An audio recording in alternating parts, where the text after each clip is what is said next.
Assalamualaikum warahmatullahi wabarakatuh. Puji dan syukur marilah kita panjatkan ke hadirat Allah Subhanahu wa taala karena kita masih diberikan kenikmatan sehat walafiat. Sebelum kita melaksanakan pembelajaran melalui video ini, marilah sama-sama kita berdoa. Kita bacakan Ummul Quran Suratul Fatihah untuk saudara-saudari kita yang meninggal dunia. Semoga Allah Subhanahu wa taala ampuni dosanya dan maafkan kesalahannya. Dan yang terkena wabah, mudah-mudahan Allah segera berikan kesembuhan sehingga dapat berkumpul bersama keluarga seperti sedia kala. Al-Fatihah.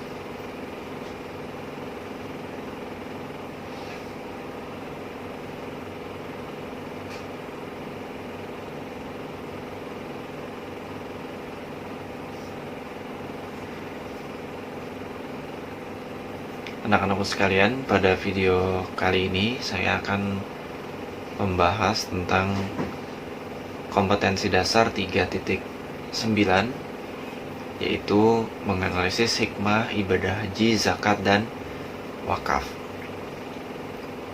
Di pertemuan sebelumnya, sebelum kalian belajar di rumah, ketika ada kegiatan ujian akhir sekolah kelas 12,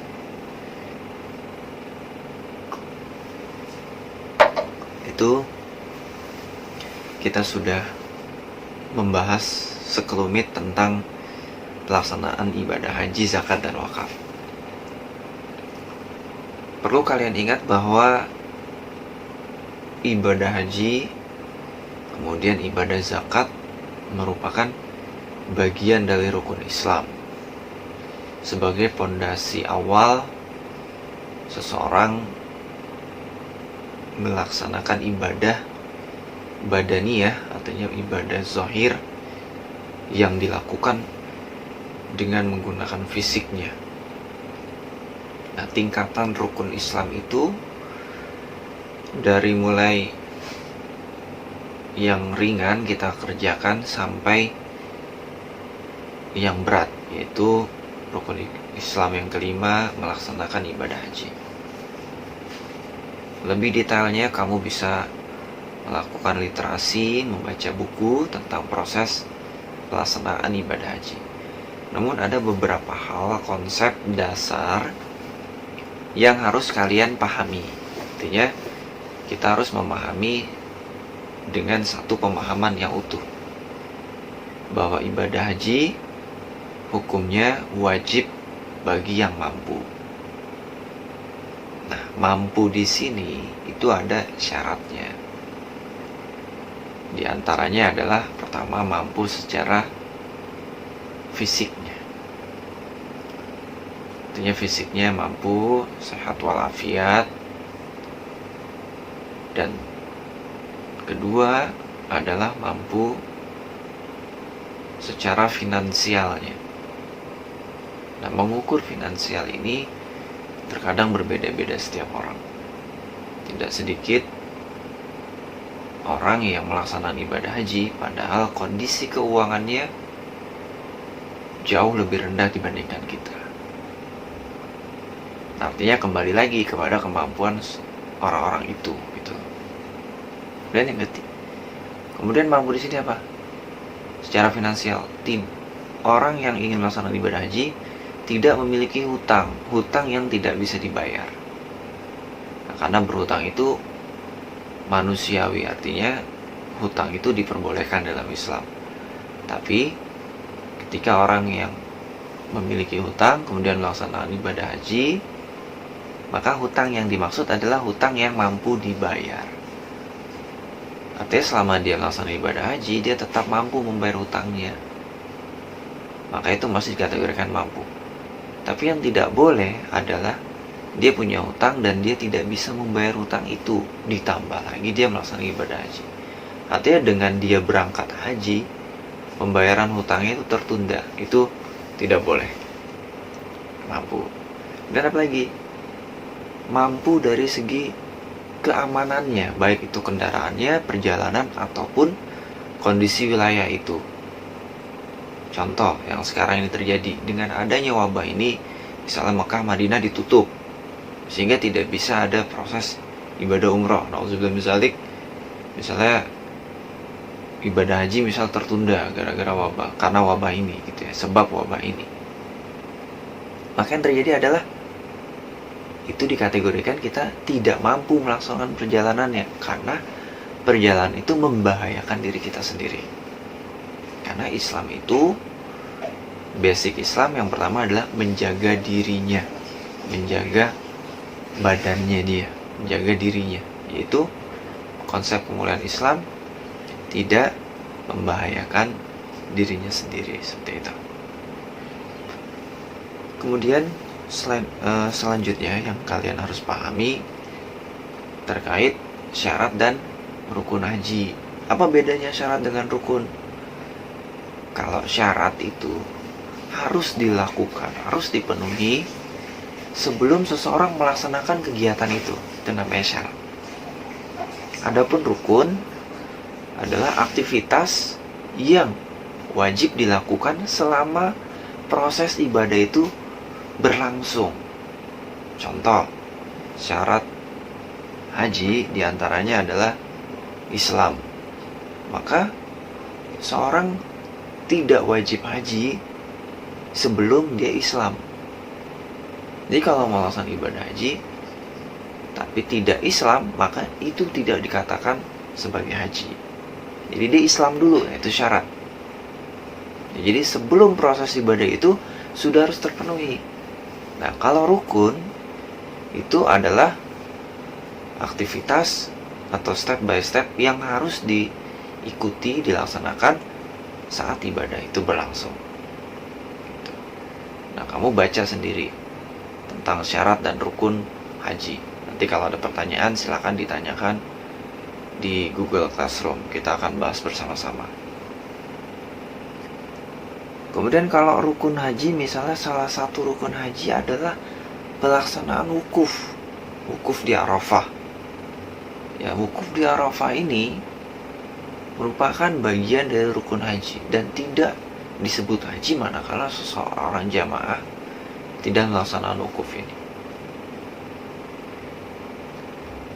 Maka ketika ada jamaah yang sakit, misalnya dirawat di rumah sakit di Mekah, kemudian waktunya pelaksanaan wukuf itu dia datang gitu kan, dengan berbagai macam cara.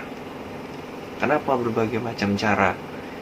Karena kata Rasulullah, belum disebut haji atau tidak disebut haji ketika seorang tersebut tidak melaksanakan wukuf di Arafah. Seperti itu. Jadi cukup jelas ya, artinya dasarnya ini, konsep ini, perbedaan antara syarat dan rukun harus kalian pahami bersama. Kemudian di bagian pelaksanaan haji itu, pelaksanaannya ada 3 macam. Ada haji ifrad, ada haji tamatu, ada haji qiran. Nah, haji tamatu itu haji yang sering kita lakukan dari jamaah haji Indonesia. Kita sering melaksanakan menggunakan haji tamatu.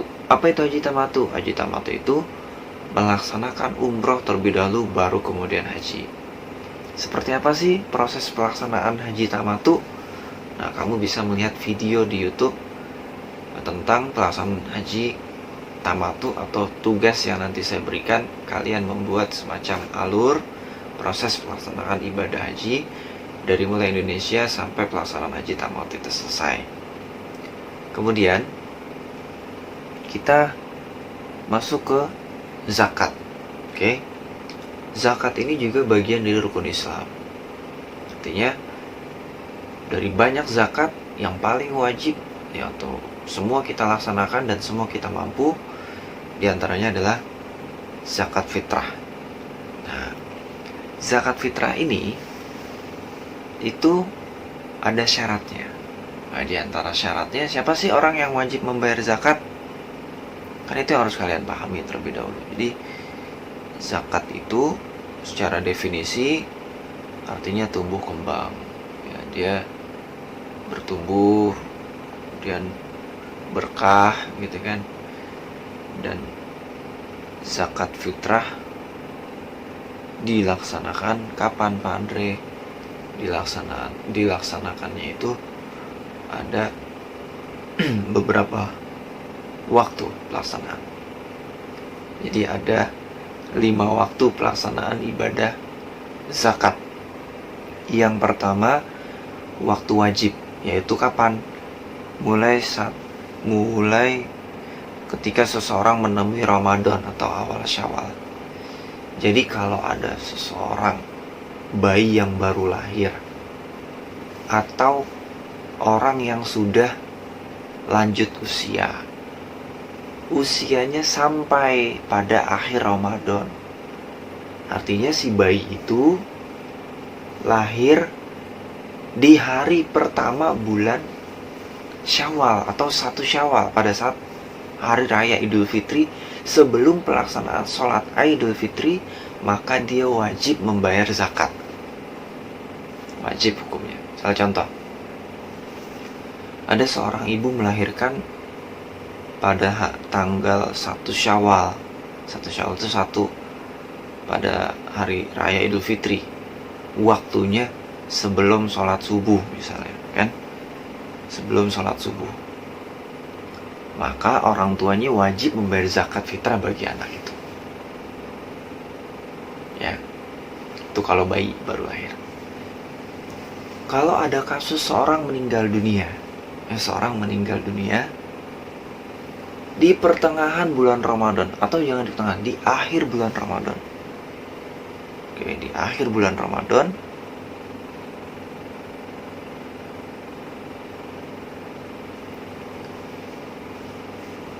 kemudian dia sudah membayar zakat, maka secara hukum uang yang sudah dizakati fitrah itu boleh diambil kembali, tetapi secara etika tidak sopan tentunya. Artinya orang yang meninggal dunia di akhir Ramadan tidak wajib membayar zakat fitrah ya. Kemudian waktu yang jaiz, yaitu mulai 1 Ramadan sampai sebelum masuk tanggal 1 Syawal, sunnah gitu ya. Jadi diperbolehkan membayar zakat mulai dari tanggal 1 Ramadan. Kemudian waktu keutamaan yang seutama-utamanya sebelum sholat subuh. Jadi sebelum sholat subuh pada hari raya Idul Fitri, sebelum sholat subuh kemudian kamu bayar zakat fitrah pada waktu itu penuh dengan keutamaan. Artinya sunnah di situ. Jadi yang jais boleh seperti itu. Jadi diperbolehkan kamu membayar zakat dari tanggal 1 Ramadan sampai akhir Ramadan. Sunnahnya keutamaan, artinya banyak keutamaan di situ sebelum sholat subuh. Tapi hal ini tentunya tidak disarankan bagi orang-orang yang memang dikhawatirkan lupa. Nah, nanti kalau mengharap keutamaan tetapi lupa, itu jangan sampai kita lupa membayar zakat fitrah. Waktu makruh setelah sholat id ya, sampai tenggelam matahari 1 Syawal gitu, makruh tuh sampai waktu menjelang maghrib 1 Syawal, dia makruh membayar zakat di situ. Waktu haram setelah tenggelam matahari pada 1 Syawal. Jadi setelah maghrib 1 Syawal, dia tidak lagi diperbolehkan membayar zakat. Artinya ketika selepas pelaksanaan Idul Fitri itu udah nggak wajib bayar zakat. Kenapa? Karena waktu wajibnya tadi sudah berakhir, yaitu di tanggal 1 Syawal, tapi sebelum pelaksanaan sholat Idul Fitri. Mudah-mudahan bisa dipahami ya. Kemudian itu masalah zakat. ada 8 orang yang boleh menerima zakat. Kamu bisa literasi nanti kan. Saya menjelaskan sedikit di sini yang poin-poin intinya aja. Di antara orang-orang yang berhak menerima zakat yaitu mu'allaf, orang-orang yang baru masuk Islam, dan dikhawatirkan orang yang baru masuk Islam itu akan kembali ke agama mereka sebelumnya. Contoh, ada seorang mu'allaf masuk Islam, kemudian tidak memiliki harta, artinya dia tidak memiliki harta, dan banyak tantangan-tantangan dari luar. Artinya kalau dia tidak kita berikan harta zakat, yang terjadi adalah dia kembali lagi masuk ke agama sebelumnya. Nah, ini penerima zakat.